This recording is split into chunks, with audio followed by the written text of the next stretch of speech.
इतवार को दिल्ली के रोहिणी सेक्टर 14 में सीआरपीएफ स्कूल के पास हुए धमाके की जांच जैसे जैसे आगे बढ़ रही है, नए नए खुलासे हो रहे हैं। इस धमाके की जिम्मेदारी पाकिस्तान में बैठी खालिस्तानी तंजीम जस्टिस लीग इंडिया ने सोशल मीडिया में एक पोस्ट जारी करके ली है।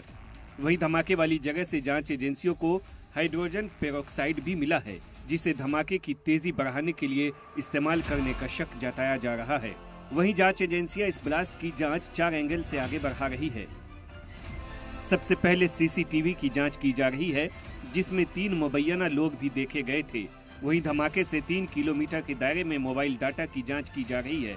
साथ ही खालिस्तान से जुड़े जस्टिस लीग इंडिया के पोस्ट की जानकारी भी जुटाई जा रही है और इन सब के अलावा नक्सली एंगल को भी पड़ताल में शामिल किया गया है।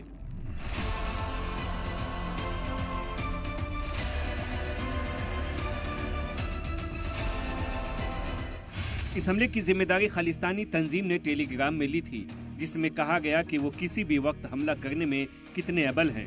दिल्ली पुलिस ने टेलीग्राम कंपनी से इस मैसेज को लेकर जानकारी मांगी है।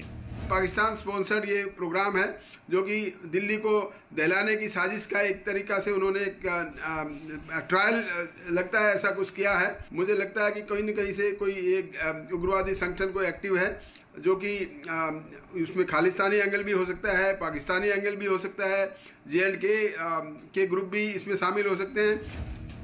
वहीं इस हमले को हाल फिलहाल में नक्सलियों के खिलाफ तेज किए गए सिक्योरिटी एहलकारों के एक्शन के रिएक्शन से भी जोड़कर देखा जा रहा है। जराये के मुताबिक ये जानकारी भी सामने आई है कि विस्फोटक को दीवार के पास एक पॉलीथीन बैग में 1 फीट गहरा गड्ढा करके रखा गया था, जिसे कचरे से ढक दिया गया ताकि विस्फोटक किसी की नजर में न आए। फिलहाल हर गुजरते वक्त के साथ जांच की परत खुलती जा रही है और नए राज सामने आते जा रहे हैं। ब्यूरो रिपोर्ट, सलाम टीवी।